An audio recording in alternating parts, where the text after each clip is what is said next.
오늘 이 신문을 가져오라고 그런 거는 이 신문의 자료를 하나의 논거를 쓸 수 있는 글을 함께 만들기 위해서야.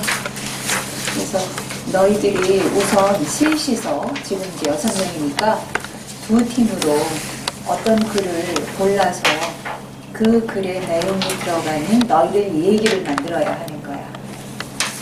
그런데 기왕이면 비교할 수 있도록 같은 얘기를 골라야 하거든. 그래서 어떤 게 더 좋겠니? 이 얘기를 우선 골라보자.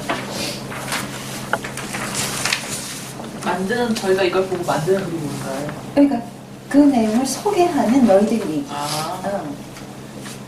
그러니까 지금 이 금수가 제일 쉬울 것 같은데. 금수를 갈래? 너무 쉬우면 오늘 할 게 없잖아. 아니야. 어려우면 더 복잡하지. 우선 그 내용도 정리해서 말해줘야 하고, 그 다음에 너희들 얘기. 이게 지금 너희들의 얘기 재료로 들어가는 거야. 그래서 그 얘기를 어떻게 꺼낼 것인가, 어떻게 마무리할 것인가가 함께 논의가 돼야 돼. 그래서 두 팀이서 만드는 거니까 똑같은 내용을 가지고 누가 더 사람들이 솔깃하게 내용을 구성하느냐 이런 거 공동 작업으로 해보려는 거야. 혼자 글쓰기보다 공동 작업도 또 의미가 있으니까. 어떤 게 좋겠어? 지금 희경이는 금수라는 그 일본 작가의 소설을 하고 싶어 하는 거고,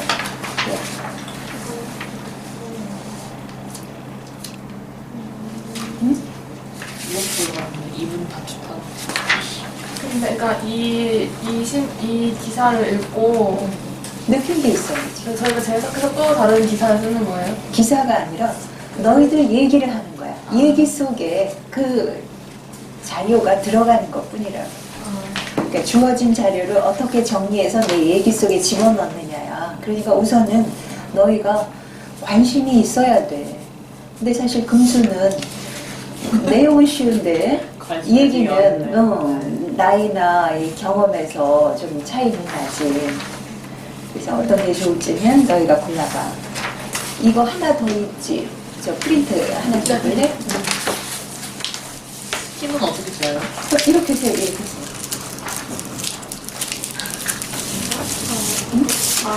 이렇게 세, 이렇게 세.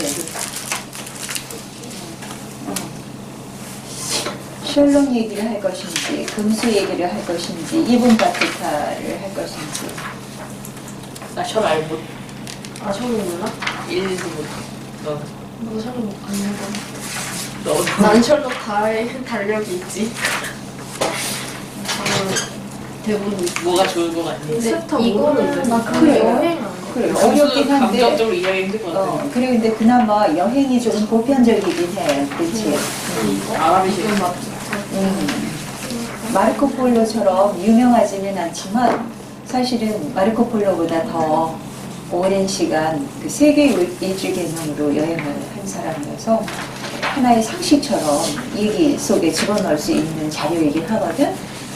근데 이제 워낙에 이 배경이 아랍이고 뭐 이런 얘기가 많이 나오니까 좀 참정한 게 있지. 그래도 이걸로 해볼까? 응? 이분 바투타 쪽으로. 그래서 미리 읽어오라고 그랬던 거야. 이게 생각보다 쉽지 않을 것 같아서.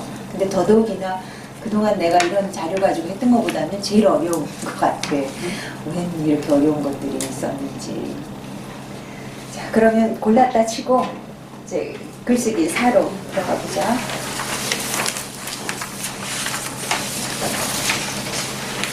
사진이 왔어? 그러면 아직 아는 사람이 세희가 온다고 그랬니? 오늘 회의 올 텐데. 목요일날 오거든요. 세림이까지 끼워서 넷이 할래? 아니면 한 사람이 더 온다 치고 팀을 나눌까? 한 사람이 더 오나요? 아니 그러니까 지금 세희가 또 오면 팀이 달라지니까. 온거 같아요. 왔어. 세 팀이면 딱 좋아. 둘, 셋, 셋. 3, 3, 3. 둘, 셋. 팔잖아. 지금 333은 어렵잖아, 그치? 네. 그러니까 지금 저기 이랬어요. 이제 고등학생들 친구들 묶어서 하는 데니까 지금 어떤 얘기를 하고 있었냐면 미리 보라고 했던 경향신문의 자료 중에서 세 가지 얘기가 있잖아. 이분 바투타의 여행 얘기하고, 그 다음에 금수라는 일본 작가의 소설에 관한 얘기, 그리고 또 역시 소설인데 셜록 홈즈에 관련된 얘기. 그 세 건 중에서 보편적으로 그나마 다루기에는 여행이 좀 더 쉽지 않겠나 싶어서 이분 바투타 얘기를 가지고 실제 너희들이 여행에 관한 이야기를 할 수 있도록 글을 써보는 거야. 그러니까 내가 여행에 관해서 얘기를 하는데 이분 바투타라는 게 하나의 사례로 들어가는 거지. 그 사례는 모르는 얘기 그냥 주워 들은 거 하나를 얘기하는 게 아니라 여기 꽤 많은 자료가 있으니까 근거를 더 충분하게 논리적으로 집어넣을 수 있도록 하자는 거야. 그래서 그와 같은 관점에서 이제 우선 글쓰기사를 보고 난 다음에 이 작업을 해보자. 그래서 같은 주제로 세 팀이 공동 작업으로 글을 만든 다음에 그 글이 어떤 차이가 있는지 비교해보는 그런 실습을 할 거고, 우선 글쓰기사를 합니다. 윤주부터 첫 번째 읽어볼까? 선생님, 저 보고 빠져. 그래, 미안.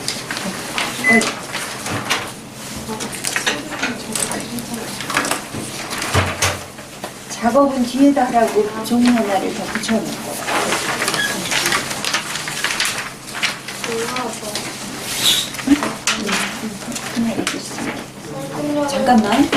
지난번에 내가 읽는 거에 대해서 수업을 했는데 윤주는 그 수업에 빠졌기 때문에 이렇게 팔을 올리고 자세를 삐뚤어하게 읽으면 내 몸이라는 악기를 제대로 쓸 수가 없어. 그래서 어깨를 편안하게 내리고 내 몸에 힘을 배 쪽에 호흡으로 잔뜩 실은 다음에 그 호흡을 천천히 꺼내야 돼. 그래서 특히나 배하고 가슴을 구분하는 횡격막을 잘 활용해야 하거든. 숨을 채우고 숨을 서서히 빼고 다시 충분히 채우고 다시 말하고, 그리고 또렷하게 말하는 거는 입을 더 분명하게 열고 닫고 혀를 더 혀 뿌리와 혀 끝에다 힘을 주고 돌리고 뭐 등등 여러 가지 얘기를 했었어. 그래서 기왕이면 글만 잘 쓰는 게 아니라 글을 잘 쓰고 그걸 그대로 말할 수 있도록 하자는 목적을 잘 따라갈 수 있도록. 설득력을 소리 크게. 설득력을 갖추려면 객관적이고. 잠깐만, 소리 크게가 설득력을 갖추려면 이 정도로 올리기만 하는 게 아니라 소리 자체를 아까 배에다가 힘을 넣으라 그랬는데 뱃소리 하나도 안 쓰고 이거 목 중심으로만 얘기한다. 그럼 목 중심으로 하는 얘기는 상대를 설득할 수가 없어. 사람들이 금방 알아. 그 사람이 정성을 다해서 말하고 있다는 뱃소리에 힘이 실리느냐 그걸 가지고 느낀다고. 그래서 뱃소리를 꺼낼 수 있도록 해봐. 설득력을 갖추려면 좋아. 객관적이고 독창적이며 구체적인 논거가 필요하다. 다음. 자료를 자신만의 관점으로 소화해 흥미롭게 눈을 띄우고 사실을 요약한 다음 독창적으로 끝맺는다면 공감대를 넓힐 수 있다. 그다음에 폭넓은 사고, 어휘력, 표현력, 구성력이 관건. 그다음에 적절한 표현 능력은 체험과 독서에서, 그리고 경험하지 않고 아는 방법은 관찰밖에 없다. 다음. 풍부한 감성과 어휘가 그 사람 글을 빛깔이 된다. 그러니까 결국은 얼마만큼 재밌게 시작하고 거기에다가 충분한 정보도 제시하고 그 사람 얘기에 근거를 보여주면서 얘기를 독창적으로 끝내느냐 이런 개념인데 처음부터 그런 글을 쓰기가 어렵지 않니? 그래서 결국은 주변에 있는 것들을 계속 자료로 활용하게 된다고. 내 아는 것만 가지고 글쓰기는 아주 어렵잖아. 그러니까 우선 당장 이제 오늘 그래서 이 신문이라는 자료를 하나 가져온 건데, 신문이건 뭐건 글로 정리됐다는 것은 객관적인 사실만 정리되기는 생각보다 쉽지 않아. 글쓴이의 생각이 거기 들어가 있지. 그래서 어떤 자료를 볼 때 그 글쓴이의 가공된 방식이 아니라 그 자체 사실이 뭔지만 따져볼 필요가 있어. 그러니까 간혹 어떤 글을 인용한다고 하면서 그 표현까지도 인용하는 경우가 있다고. 예를 들어서 뭐가 아름답다고 하면 뭐 주옥같이 아름답다 이런 표현을 한다거나 그러면 그 주옥 같다는 표현이 어떤 누군가가 쓴 거야. 그냥 아름답다는 것만 차용해야지. 근데 생각보다 글을 쓸 때 우리가 익숙해진 표현에 그냥 덩달아서 이렇게 자기 생각인 양 그렇게 받아들인 경우가 있는데 그렇게 하면 사람들이 그거를 하나도 신선하다고 생각하지 않는다고 그냥 뻔한 얘기일 거라고 생각해. 그래서 사실만 잘 찾아내야지. 그것을 가지고 그 사실을 우선은 내가 이 사실이 어떤 얘기일까 내가 다시 한번 그걸 소화해야 돼. 만약에 모른다면 알 수 있도록 자료를 더 찾아보고 하면서 그걸 자기 것으로 만들어야지. 그런 다음에 그 얘기를 내가 어떻게 꺼내는 게 좋을까? 느닷없이 얘기를 꺼내면 갑자기 어머 이게 무슨 불쑥 이런 얘기가 나와? 그러면서 또 거부할 거라고. 그러니까 그냥 보편적인 관심사처럼 이 얘기를 풀어내면서 거기에다가 자기의 생각에 근거, 일종의 권위 같은 거고 설득력의 기반인 거야. 그것을 제공해 주는 거지. 그래서 듣는 사람이 재미만 듣는 게 아니라 어떤 정보까지도. 그 사람 얘기를 들었더니 어머 나 이거 몰랐는데 알았네. 어쩌면 쟤는 저렇게 아는 게 많을까. 저 사람하고 얘기하는 거는 나도 덩달아서 상식이 풍부해져. 이렇게 받아들일 수 있게 얘기를 집어넣고 그 다음에 마무리를 또 그것만 가지고 마무리하면 결국 남 얘기로 끝내는 거잖아. 그래서 이제 다시 한번 내 얘기를. 그래서 앞뒤를 어떻게 하는 게 좋을까. 게다가 내가 특히나 뭔가 깊이 느낀 게 있다면 그런 게 뭐가 좋을까. 어떤 식으로 마무리할까. 끝부분에 아무래도 그런 얘기가 들어가겠지. 서두는 그냥 가볍게 운을 띄우는 정도고 끝부분에서는 내가 느낀 것, 깨달음, 재인식 뭐 이런 것들이 들어가게 될 거야. 그래서 그런 식으로 마무리를 해야지 듣는 사람이 아 맞아 나도 미처 그렇게 생각하지 않았는데 내 얘기를 듣고 나니까 나도 수긍이 되네. 그러면 그 사람하고 생각하지 않았던 부분에서도 공감대를 넓힐 수 있는 거지. 그래서 그런 개념으로 글을 쓰는데 사고가 우선 폭넓어야 되고 어느 한쪽으로 치우치지 않고 지난 그 창의력 시간에 보편적인 진리라는 얘기를 했었는데 사람들이 다 자기가 보고 느낀 것 아는 것만 가지고 믿으려고 하고 그렇지 않은 거는 거짓이라고 받아들이는 경향이 있어. 그래서 특히나 이제 과학으로 증명되느냐 아니냐 같은 걸 가지고 그게 증명이 안 되면 무조건 거짓이다 뭐 이렇게 받아들이는 경우도 있고 하지 않니? 근데 세상에 별별 일이 다 있고 별 경험이 다 있어서 누군가가 어린 학생이 큰 자동차를 들어 올렸다고 하면 그럴 리가 보통은 그렇지. 그렇지만 실제로 그런 일이 생기거든. 그러면 그럴 수도 있지 하는 식이에요. 그런 그 폭넓은 사고 어느 한쪽에 자기가 아는 그 편견이라든지 선입관에 자기의 지식에 묶이는 게 아니라 그걸 다 최대한 폭넓게 받아들이려고 해야 하고 그 다음에 그 폭넓은 사고에서 찾아지는 많은 생각들이 다양한 어휘로 풀려야 돼.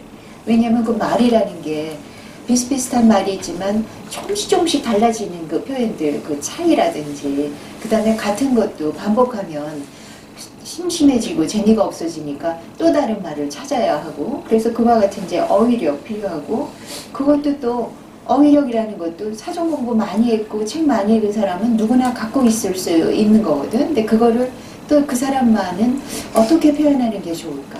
이런 또 고민을 해야 되겠지. 그리고 이제 구성해내는 방식. 여러 가지 방법이 동원이 될 텐데 뭐가 좋을지 자기 글 가지고 이렇게도 뒤집어 보고 순서를 바꿔보기도 하고 뭐 수사법을 또 적용해 보기도 하고 등등 여러 가지 방법이 있을 거야. 그래서 이제 표현 능력을 키울 때 그 사람이 어떤 체험을 다양하게 했느냐, 그 다음에 책을 많이 읽었느냐 이런 게 중요하고 또 그렇지 않더라도 꾸준히 세밀하게 관찰했느냐 이런 것들이 다 작용을 해. 딸이 셋이 있다고 그랬잖니. 근데 우리 큰 딸하고 셋째 딸이 손이 좀 야무진 편이야. 그래서 내 일을 많이 도와주기 때문에 집안에서 손님을 치르거나 그러면 미리 이렇게 수저를 다 놓고 접시를 놓고 뭐 때로는 그 요리를 내가 뭐 할 동안에 달궈 맡아서 오븐에서 넣고 빼고 뭐 등등 이런 것들이 일사불란하게 다 이렇게 돕는다고. 그런데 둘째는 그걸 잘 못해. 둘째가 미술을 전공하나인데 이렇게 야무지지는 않아. 그래서 자꾸 문제가 생기니까 걔한테는 별로 일을 안 시키게 되거든. 그랬더니 걔는 물 따르는 게 이제 걔 일이 됐어. 이렇게 다 이렇게 컵이고 뭐고 다 있으면 이제 걔가 이제 물을 따르고 이제 이러는데 언젠가부터는 내가 이제 물 따르는 거 어디서든지 선수로 할 수 있어 그러더라고. 그러니까 컵이 있으면 거기에 얼마만큼 비우고 채우느냐를 컵의 크기에 따라서 다 맞출 수 있다는 거야. 그러니까 그거 정말 별거 아닌 반복되는 작업이 계속하니까 그렇게 익숙해지고 그 차이를 또 세밀하게 보니까 그걸 아는 거잖아. 그래서 그런 별거 아닌 것들이 재능이 아니어도 꾸준하게 세밀하게 관찰하면서 연습하면 정말 도사가 되더라고. 그러니까 혹시라도 재능이 부족하다거나 그렇다고 겁을 낼 필요는 없어. 끊임없이 관찰하면서 채우는 것도 방법이야. 그렇게 해서 그 사람이 감성이 풍부해지고 어휘가 늘어나면 그것은 이제 그 사람 글의 빛깔처럼 개성이 빛나게 되지. 그래서 여기 지금 시를 2개를 집어넣는데 시 2개는 하나는 나이덕이라는 유명한 시인의 시야. 이분은 신춘문예 등단한 우리나라 최고의 시인으로 꼽힐 수 있는 사람이어서 나이덕 시를 좋아하는 사람이 얼마나 많은지 몰라. 특히 감성이 아주 특별해서 그러면서 이지적이고 그래서 좋아하는 사람들이 많은데 빗방울이라는 이 시를 보면 너희들이 똑같이 빗방울을 봤을 때 느끼는 감정, 그 감동이 되살아날 거야. 그 다음에 밑에 정여민의 돌이라는 시가 있는데 이 시는 지난번에 잠깐 얘기했었던 영재 발굴단에서 소개됐던 글쓰기 영재로 소개된 14살짜리 아이의 시야. 그래서 이건 나이랑 상관없이 그 사람의 생각이 깊어지면 이렇게 근사한 표현이 나오는구나의 그 개념으로 이 2가지를 넣었거든. 그럼 이제 2 사람이 시를 마저 읽자. 하나씩 통째로 읽는 거야. 빗방울부터 시 한 편 온전히 다 읽어봐. 내 차례지. 네. 괜찮아요? 빗방울 빗방울 나이덕 버스가 달리는 동안 비는 사선이다. 세상에 대한 어긋남을 이토록 경쾌하게 보여지는 유리창. 어긋남이 멈추는 순간부터 비는 수직으로 흘러내린다. 사선을 삼키면서 굵어지고 무거워지는 빗물 흘러내리지 않고서는 견딜 수 없는. 더 이상 흘러갈 곳이 없으면 빗물은 창틀에 고여 출렁거린다. 출렁거리는 수평선, 가끔은 엎질러지기도 하면서. 빗물, 다시 사선이다. 어둠이 그걸 받아 삼킨다. 순간 사선 위에 깃드는 그 바람, 그 빛, 그 가벼움, 그 망설임, 뛰어내리는 것들의 비애가 사선을 만든다. 근사해, 그치? 그리고 이 느낌은 뭐 여기 너희도 하나하나 느꼈던 단편들을 정리하라고 하면 이런 표현들 나올 수 있어. 그런 생각들이 내 눈으로 봤을 때 일깨운 감성들이 여기 담겨 있으니까. 근데 그걸 딱 이렇게 적절하게 표현해내고 구성해내고 하는 거는 엄청난 내공이 필요하지. 근데 하여튼 이 관찰해서 보게 된 광경은 어떤 뭐 영상처럼 선명하게 드러나는 시야. 그 다음에 이제 정여민의 돌이다. 돌 정여민. 어디에서든지 깨지지 말아라. 아무 곳에서나 구르지 말아라. 다시 만날 조각돌. 햇살을 위해 비를 참아내며 누웠다 다시 일어나는 어깨보다 바람을 참아내어 그냥 작은 꽃 옆에서 같이 비를 맞아주고 같이 바람을 맞이하는 둘이 되어라. 끝에 또 바로 안에 거 왜 그런 시를 썼는지 그건 맞아 하나 읽어주자. 크게. 엄마가 말지 않은 환자인 걸 알게 된 후 슬픈 생각을 잊기 위해 책을 읽고 글을 쓰는 시간이 더 많아졌다. 엄마가 돌처럼 단단해져서 더 이상 아프지 않았으면 좋겠다. 그래. 그 느낌으로 이 시를 쓴 거야. 우선 빗방울부터 얘기해보자. 빗방울이라는 시. 어떠니?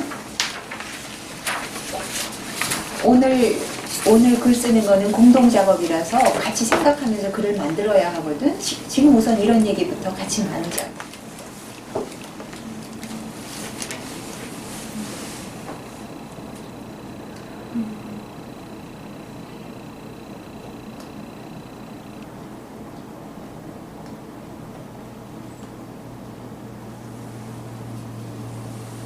그냥 말하면 저는 버스에 달리는 동안 비가 사선일 때 비는 수직으로 떨어지는데 버스는 앞으로 가기 때문에 사선으로 된다는 생각만 하고 뭔가 이런 감정을 담아서 생각을 해본 적이 없었거든요. 비에 대해서.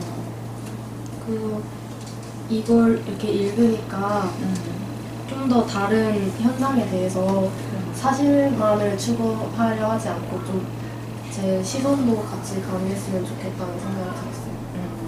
또 서로 얘기해보죠.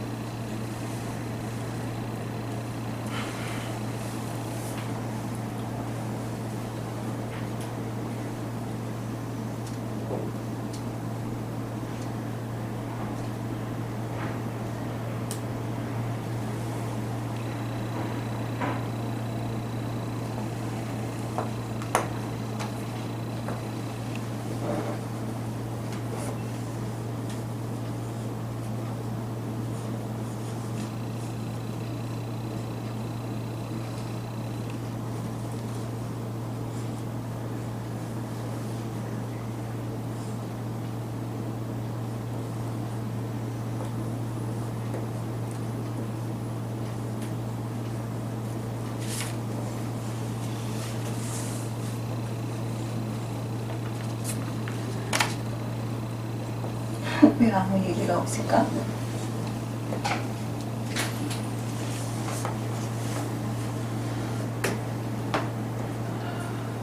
어려운 시야?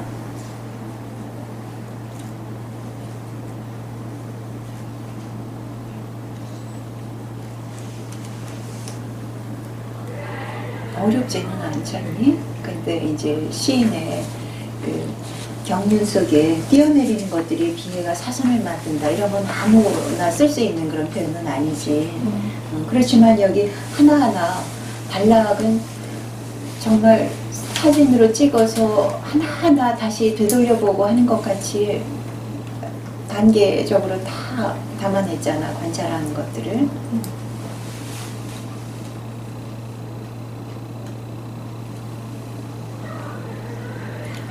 비가 아니, 아니. 나도 물어보는 건데 쌤 그러면 시인은 그 비를 보면서 비가 뛰어내리는 걸 보면서 그것 안에는 비애가 있다고 느낀 거죠? 그렇지.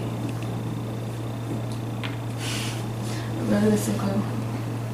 떨어진다는 건 네. 그걸 뛰어내린다고 이제 표현을 했지. 근데 뭔가 이 글 쓴 사람이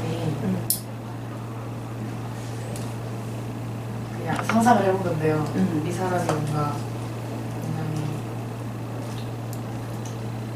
슬프게 바라본 대사가 있는데 그 대상을 생각을 하다가 버스에서 비가 내리는 거 보고 아 마치 그 사람 같다라고 느끼는 것 같았어요. 제 생각에는. 뭐 받아들이는 사람 마음에 다 몫이니까 그건 상관없어. 차가 달리다가 달릴 때 진짜 할 일 없어서 이렇게 창을 계속 볼 때가 있어. 뭐 버스 아니어도 집 안에서 유리창에 이렇게 떨어지는 비만 하염없이 볼 때가 있었어. 나는 그랬었어. 너희들은 그런 적 있니? 응? 유리창을 계속 그냥 보는 거야. 그것만으로도 진짜 좋아. 거기 음악까지 있으면 뭐 더 좋고. 그래서 비 오는 날 유리창에 떨어지는 그 빗줄기만 보는 것으로도 좋다 하면서 친구랑 전화하고 얘기를 나눴던 기억이 생생한데, 그럴 때 정말 보면 지금 달리니까 이제 사선으로 이렇게 흘렀는데 멈췄을 때, 차가 이제 섰을 때 빗줄기가 사선이 안 되지만 그 사선은 다시 더 굵은 쪽으로 이렇게 흘러가. 그렇지. 그게 이제 이 두 번째 단락 속에 나와 있는 거야. 사선을 삼키면서 점점 굵어지고 그러면서 흘러내리지 않고는 견딜 수가 없는 거지. 그러니까 작더라도 결국은 모여지면서 더 굵은 방으로 떨어진다고. 그러다가 그 틀에 고여. 드디어는 그 틀에 고여서 그게 꽉 차서 출렁거리는 수평선이라는 표현처럼 그 작은 틀 안에 바다 같은 느낌의 출렁이는 수평선이 만들어지고 그게 쏟아지기도 하고 그걸 이제 엎질러진다고 표현했지. 그러다가 다시 사선이고 시간은 이제 밤이라면 그거를 어둠이 삼키고, 그럴 때 시인이 여러 가지 생각이 거기에 들어가면서 마무리를 근사하게 해냈어요. 굳이 어려운 시가 아니라고 생각하고 이 시를 골랐는데 오로지 관찰의 관점에서 뭔가를 열심히 보고 이런 표현을 해낼 수 있을까 하나의 본보기로 집어넣은 건데, 다른 사람들은 왜 얘기가 없을까? 지금 같이 작업을 할 세 사람만 얘기했네? 지금 너희 셋이 같은 팀, 저 둘이 같은 팀인데 미리 얘기를 해봐. 별로 와닿는 거 없어?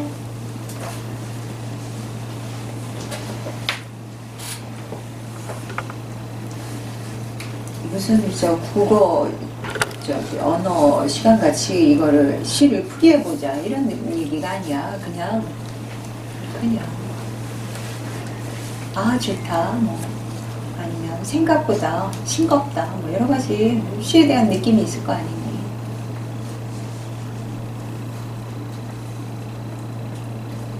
그 제목을 빗방울이라고 하지 않고 빗방울이라고 한 건 또 왜 그랬을까? 빗방울이라고 하나 한 것하고 두 개 한 것하고의 차이는 그럼 뭘까? 응? 계속 이어서 내리는 그래. 계속된다는 그 느낌이 있고 또 여운이 남아요. 여운도 있고 또 리듬도 있어, 그치? 빗방울 하고 끝냈을 때보다 빗방울 하면 노래같이 리듬이 생겨.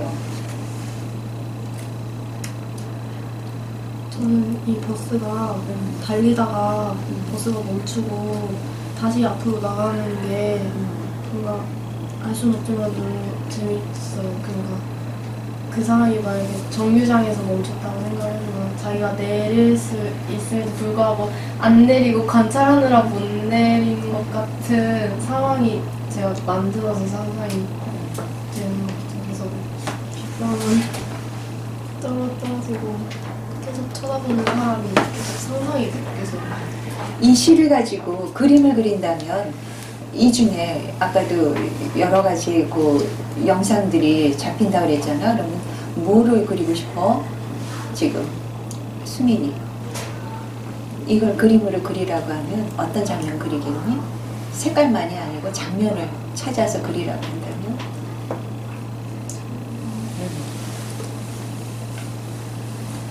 아니 뭐 색깔도 상관없겠다.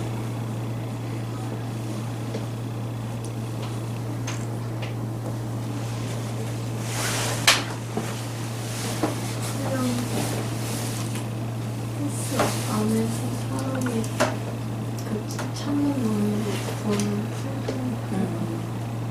좀 더 구체적으로 그냥 창문 너머 바라보는 사람으로 버스라는 그 안에서 보는 사람. 세림이는 버스 안 풍경을 그리는데 모든 사람들이 이렇게 자리에 앉아서 창문의 빗물을 바라보면서 감성에 젖어 있는. 둘 다 상당히 직설적으로 그리는 건데 그걸 더 이제 은유식으로 표현한다거나 그러면 전혀 다른 대상이 그려질 수도 있겠지.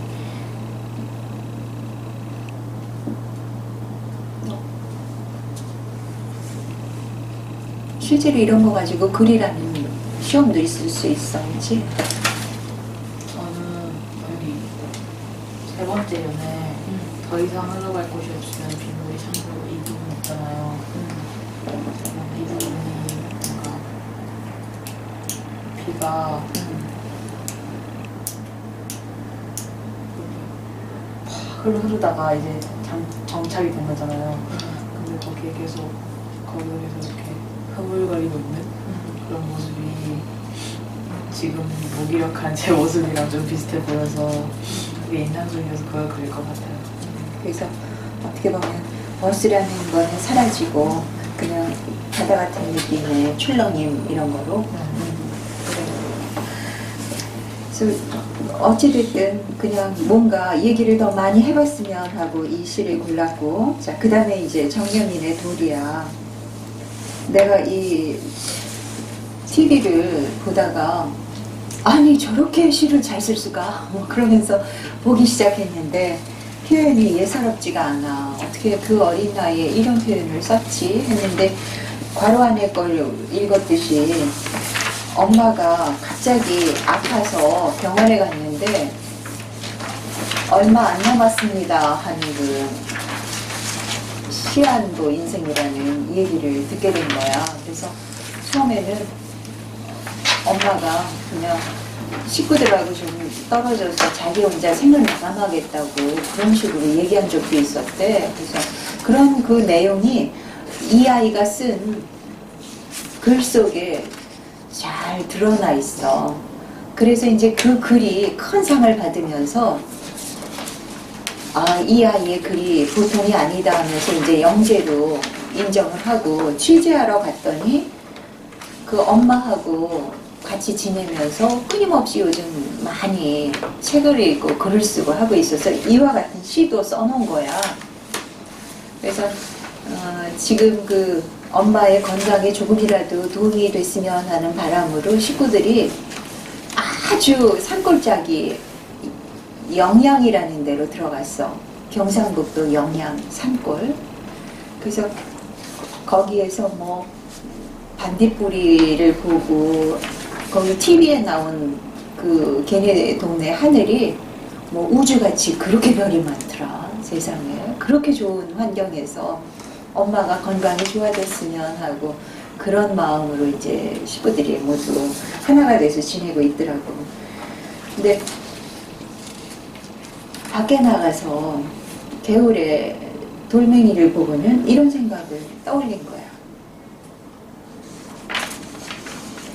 어디에서든지 깨지지 말아라. 아무 곳에서나 구르지 말아라 해서 내가 깜짝 놀랐어. 아니 어떻게 그 어린 나이에 이런 표현을 그리고 시작부터 정말 예사롭지가 않더라고. 돌멩이라는 것이 돌멩이라는 그 말 자체가 바위 같은 거 그런 게 깨지고 구르고 굴러서 생기는 게 돌멩이잖아. 그랬는데 깨지지 말아라 하고 시작해.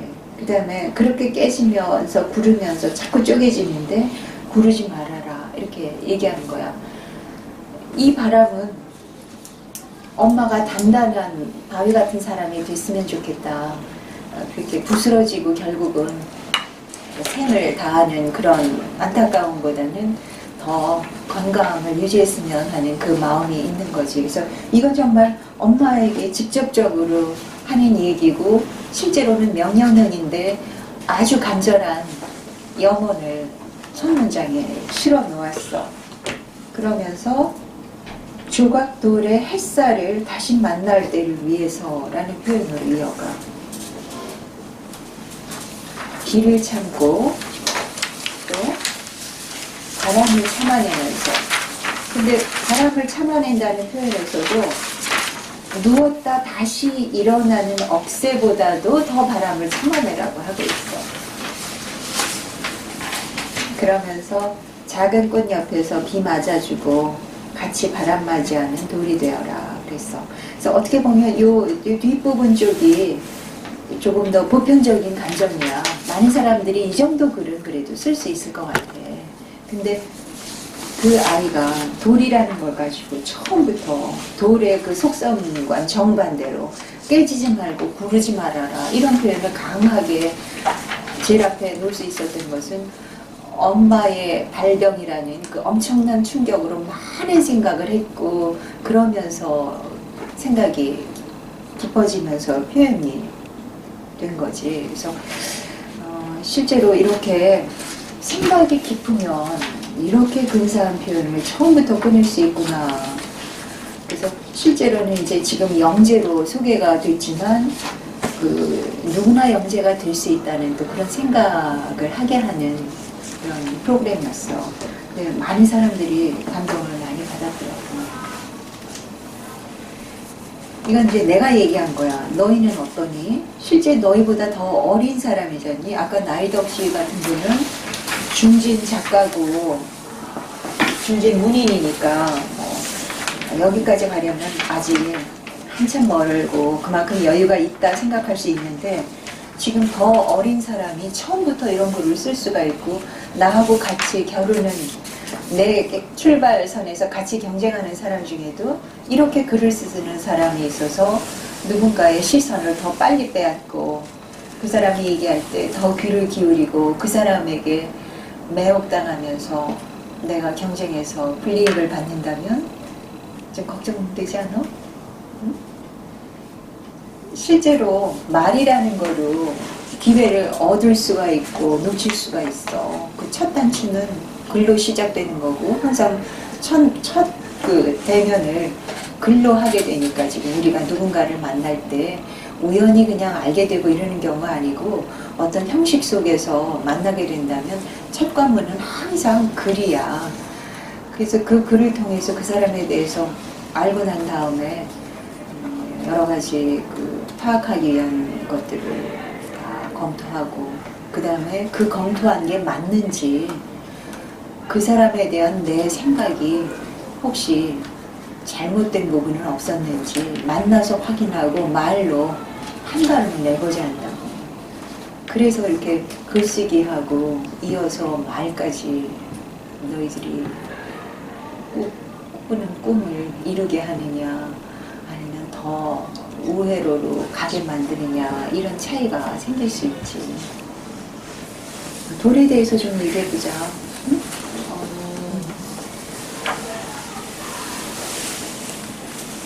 어떤 사람의 작품이든 진실성이 느껴지는 거는 그 사람의 예술이 안에서 그 사람의 인생이 될 때라고 생각했는데 여기서는 진짜 저 이걸 보기 전에는 되게 진짜 할아버지 같은 사람이 있었을 것 같다라는 느낌이 되게 많이 들었어요. 정말 인생의 그거를 믿고 다 겪으면서 근데 이게 어린 아이가 쓴 거잖아요. 뭔가 인생에 부모님이 아프다는 게 되게 어린 나이에 경험하기 어렵고 되게 무거운 일이잖아요. 그런 무거운 일을 겪은 사람의 글이 잘 드러나는 것 같아서 그래서 좋긴 했는데 슬프기도 했어요. 어린 아이가 할아버지 같은 인생, 그런 나이 같은 사람의 인생처럼 저한테 비춰주는 거니까. 그래서 이 앞부분 말고 뒷부분은 사실 나이 든 사람이면 누구나 이 정도의 감상은 적을 수 있는 그런 보편성이 있어. 그러니까 사실 어린 사람의 경험으로는 사실은 보편적이지는 않은 거지. 여기 설명이 없다면 정말 누가 봐도 다 한 5, 60대는 된 사람이 뭐 돌에 대해서 이 정도 글은 쓸 수 있지 뭐 이렇게 생각할 것 같아. 윤주는 어떻게 생각해?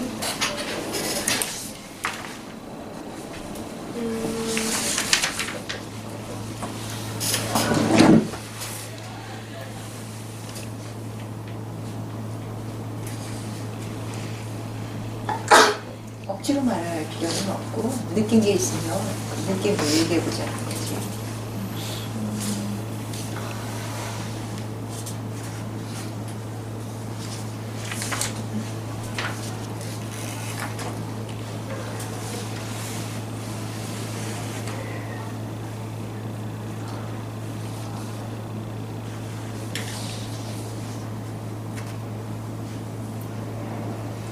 세희는?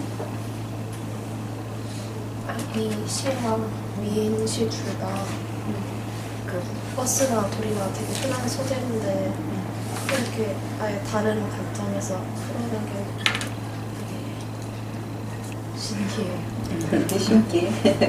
실제 너희도 이제 그림 그려도 앞으로 끊임없이 그런 어려움을 겪을 텐데, 그치? 누구나 다 흔하게 보고 그러는 그 소재 속에서도 자기만의 특별한 걸 찾아내서 표현해야 하고, 그렇게 보면 신기하다기보다 뭐 어떻게 보면 당연히 가야 할 길.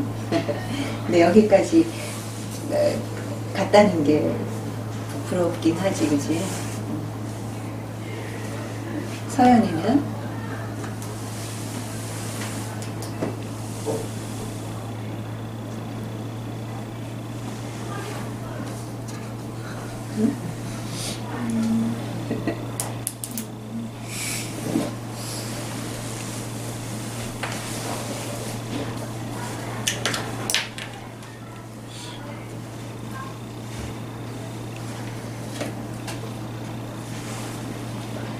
시간 끌지 말고 같이 글 쓰는 거 시간 많이 걸려.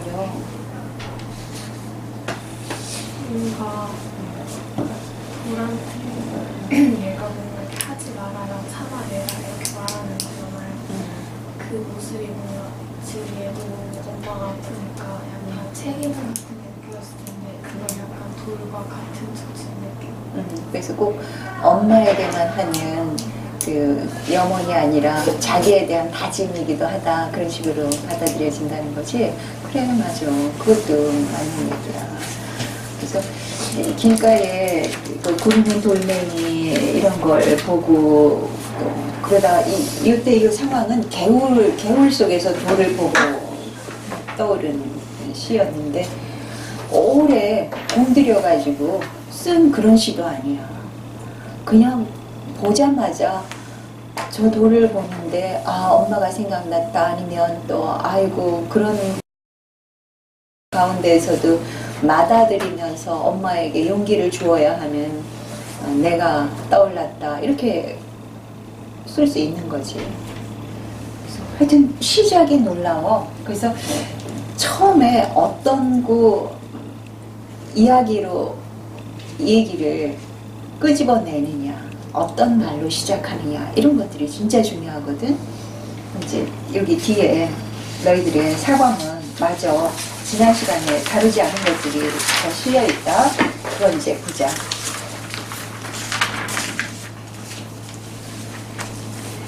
오른쪽부터 다시 읽자. 주인이 무책임한 관리로 닥친 모든 소리 다시 작아졌어. 주인의가 아니고 애가 가능하다 그랬어. 애. 주인의 무책임한 관리로 다친 모든 저희 물건에게 사죄드립니다. 지난 19년 동안 부서진 펜들, 털어버린 신발들, 끊어진 머리끈들, 무너진 안경들, 찢어진 옷들에게 진심으로 사죄드립니다.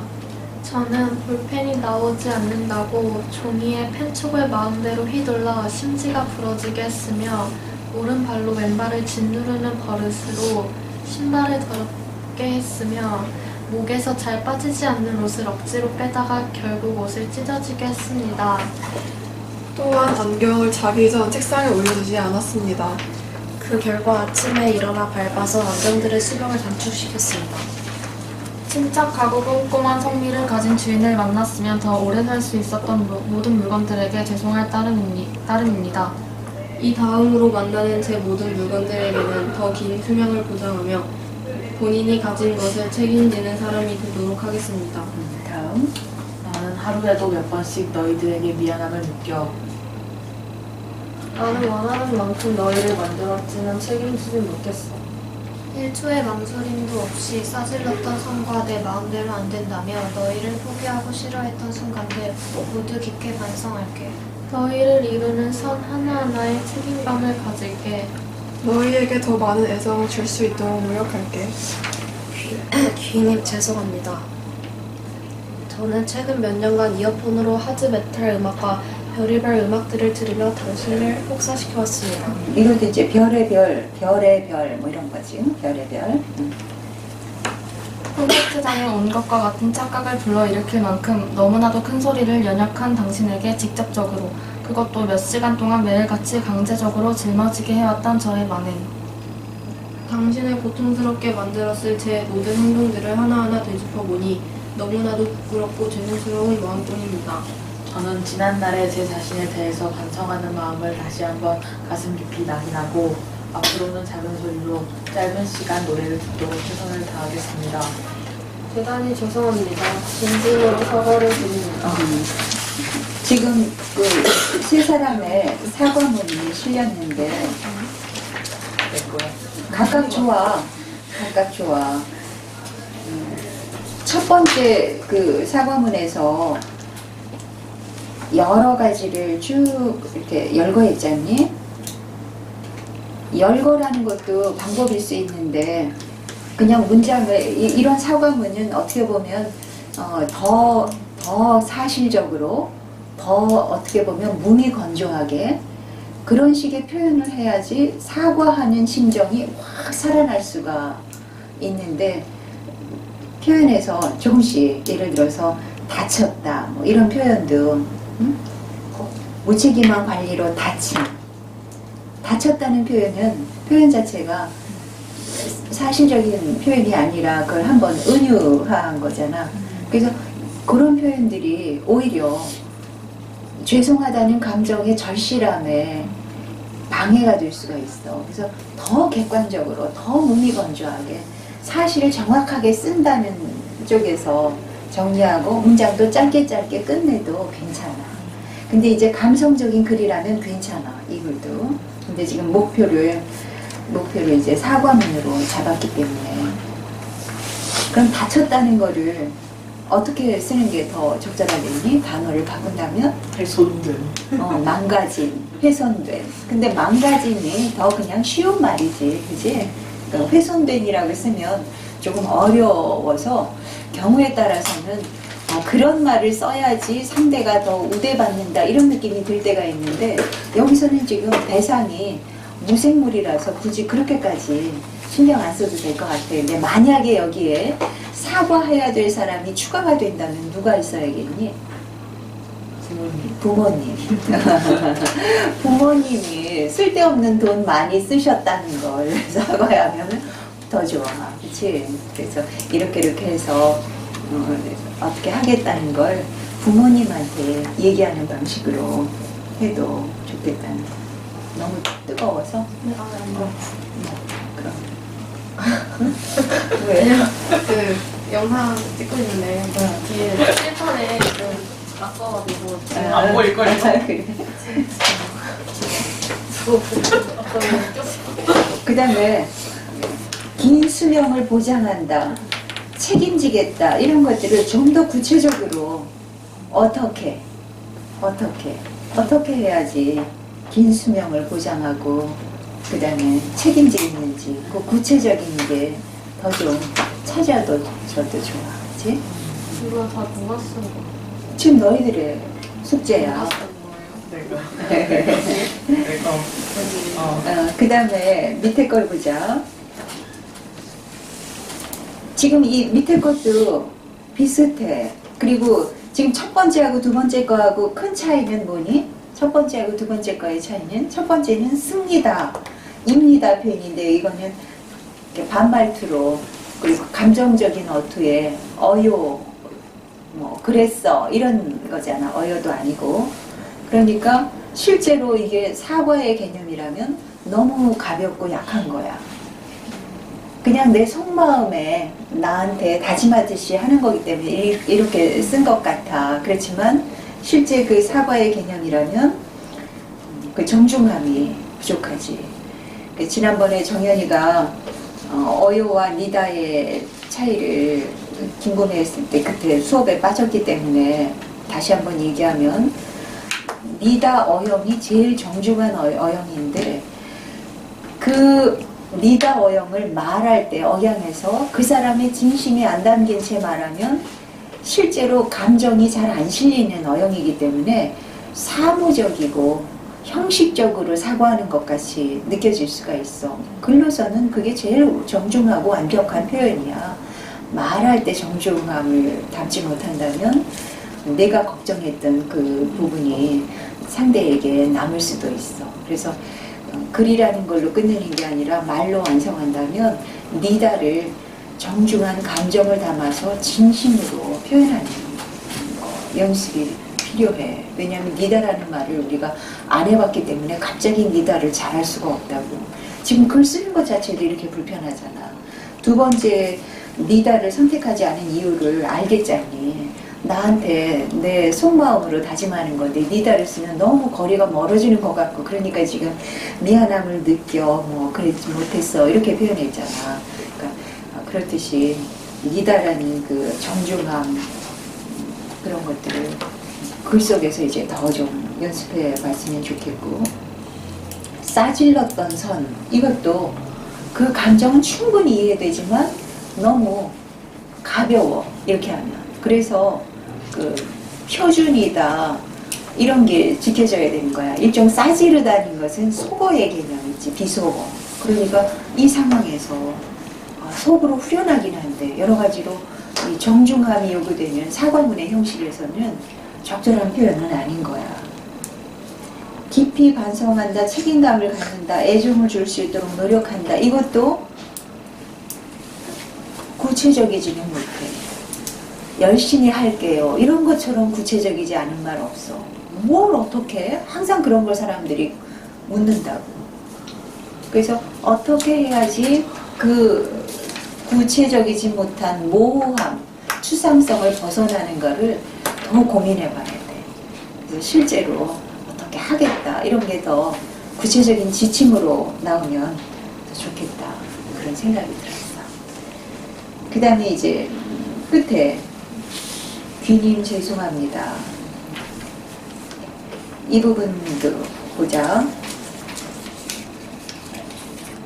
이 셋 중에 어떤 게 제일 정중한 사과 같아? 마지막에 그렇지? 우선 죄송합니다로 시작한 거 끝에 다시 대단히 죄송하다 진심으로 사과를 드린다 이렇게 하는 거 이런 형식적인 게 훨씬 정중한 거야. 전에 한번 국가에서 뭔가 잘못해가지고 거기 그 행정단체의 장이 사과의 말을 할 때가 있었다. 근데 그 사람이 표현을 잘못해가지고 오히려 더 불을 붙인 격이 돼버렸다고. 그래서 그런 걸 가지고 내가 그때 이제 공무원 강의할 때였는데 마침 그런 사안이 있어서 그걸 예로 들면서 그 사람의 사과가 충분하지 못했다. 이제 예를 들어서 이런 거야. 국세청장이 퇴직하면서 나중에 어디로 이제 임명받아서 가게 됐는데 요즘 고위공직자들 재산 공개 다 하잖니. 그때가 초기였어. 그래서 고위공직자 재산 공개를 하는데 너무나 많은 돈이 갑자기 늘어난 거야. 그래서 너무나 갑자기 많은 돈이 늘어나니까 그거에 대해서 해명하라 그랬어. 그 이제 국회 청문회 과정 중에 생긴 일이야. 근데 그 해명이 어떤 식이었냐면 뭐 부인이 뭐 재형저축 들어가지고 뭐 어떻게 해서 돈을 불렸다고 얘기했는데 그게 변명이었어. 그 재형저축이라는 거에 그 금액의 한계 이런 거를 따지면 그 돈이 절대로 불어나질 않아. 그래가지고 다시 한번 또 그게 논란이 되고 알고 봤더니 일종의 전별금 같은 거 있잖니. 그 직책을 그만두고 떠날 때 거기는 전체 부서에서 돈을 다 많이 걷어서 주는 그런 관습이 있는 데인가 봐. 그래서 그게 꽤 돈이 많았어. 근데 그런 것들을 밝히기 싫었던 거지. 그 조직만의 일이었으니까. 그래서 그걸 밝히지 않으니까 결국은 도대체 그 설명만으로는 부족하다 하면서 결국 그 사람이 나중에는 그 임명도 받지 못하고 사퇴하게 되고 이러면서 사과하고 그럴 일이 생겼는데 그때 그 사과가 괜히 복잡하게 변명하듯이 하면서 또 문제가 됐었던 그런 경우였다고. 그래서 이제 그걸 공무원 사회에서 일할 때 어떻게 하겠느냐. 이건 일종의 그 부서의 문제이기도 하다. 왜냐하면 부서의 관행이 문제가 된 것이었기 때문에 그 전별금이 꽤 컸다는 것이 가장 큰 문제였었거든. 그래서 그걸 가지고 사과하라고 했을 때 여러 사람들이 그럼 저는 그걸 이렇게 얘기할까요? 이렇게 얘기할까요? 뭐 이렇게 얘기했는데 그 중에 한 사람이 대단히 죄송합니다 하고 고개를 숙이고 그 말 한마디 하는 것을 사람들이 제일 괜찮다고 그랬어. 그만큼 대단히 죄송하다는 표현 하나 하기가 쉽지 않은 거야. 변명을 먼저 하고 싶어 하고 죄송하다고 생각합니다 그랬어. 그 사람이 결정적으로. 실제 당사자가 그 사과한다고 했을 때 첫 마디를 그 일에 대해서 대단히 죄송하다고 생각합니다 이랬다고. 그랬더니 그게 무슨 죄송한 거냐. 죄송하면 죄송한 거지 무슨 죄송하다고 생각하느냐. 이러면서 말꼬리를 잡히고 이러면서 문제가 생겼었거든. 그러니까 죄송합니다라는 말 하나가 제일 강렬한 힘을 갖는 말이야. 사과한다고 했을 때는. 그래서 이와 같은 형식은 형식상에서도 필요해. 지난번에 그래서 어떻게 시작해서 어떻게 연결하고 할 필요가 있다 했을 때 그런 관점에서 좋아. 혹사 시켜왔다고 했는데 혹사라는 말이 사자가 시키다야 지나치게 시켰다는 말이거든. 그렇기 때문에 여기 시키다는 중복의 개념이야. 혹사했다면 충분한 거야. 그래서 이런 것까지도 정확하게 따져야 돼.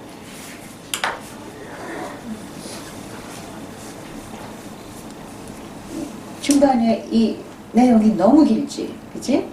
앞에 죄송합니다. 그 다음 문장도 뭐 그렇게 길지는 않았어. 그에 대해서 다음 문장은 넉 줄이 하나야. 이런 것들은 여러 토막내면서 짧게 조금 더 특별한 표현을 이렇게 골라내면서 했다면 더 좋겠어. 그 다음에 그 앞으로 어떻게 하겠다가 조금 더 구체적이야, 그지? 작은 소리로 짧은 시간에 노래를 듣겠다. 실제로 그렇게 할 수 있을지는 이제 노력해봐야 알겠지만 그래도 구체성이 드러났어. 이런 것들이 사고문의 형식에서 그 사람이 진심으로 뭔가를 반성하고 대안을 찾았느냐 이런 쪽에서 보면 더 호감을 줄 수 있는 그런 거지. 쉬는 시간을 갖고 지금 벌써 6시 4분인데 10분부터 너희가 아까 말했듯이 그 팀으로 2분 바투타의 여행을 주제로 해서 앞을 어떻게 시작하고 그 너희들의 생각을 끝마무리에 어떻게 던질 것인가. 깨달음이 뒤에 들어가야 되는 경우라 그랬어. 운을 어떻게 띄울까 고민하고 그리고 이 2분 바투타 얘기를 어떻게 요약 정리할 것인가를 너희들이 역할을 분담해서라도 같이 상의한 다음에 글을 만들어봐.